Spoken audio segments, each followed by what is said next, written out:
choose a credit card processing company. There's so many of them out there.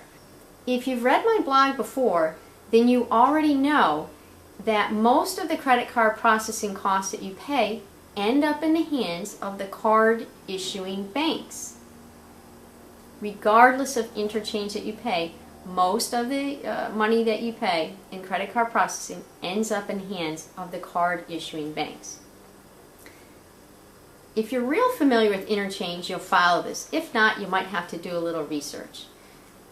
But a transaction, when it goes through, for example, a qualified transaction, if all the good things happened, when the card is swiped, it might go through at, say, 1.5%.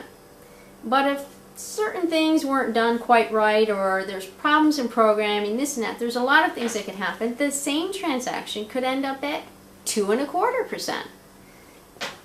Who gets all the money between 1.5 and 2.25?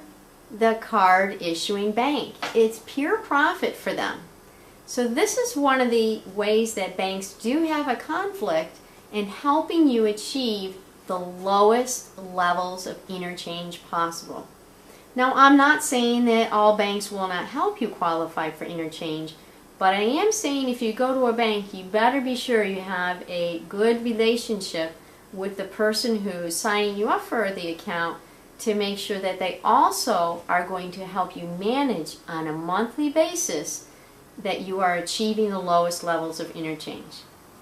And here's the second way, the thing that drove me to making this video today. This is the direct mail piece that I have. It's not the first one I've gotten, but the prizes keep getting sweeter. This one offers me a free trip to Milan, Italy for Fashion Week. Cash prizes and all sorts of other things. All I have to do is every time I use my gold debit MasterCard is to make sure that I use my signature.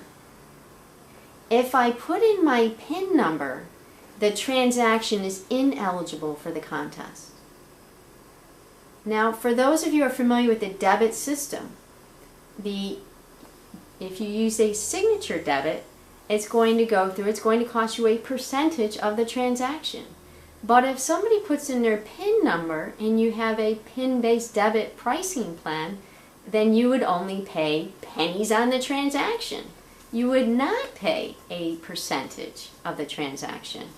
So the banks are saying, please consumers, use your signature debit because that's where they make their money. Now, they may not be telling you this, but you can see it, and I'm sure you're getting some of the same pieces in the mail too. They do have a conflict of interest, and they are exercising their right to do marketing to make more money. Thanks. Have a great day.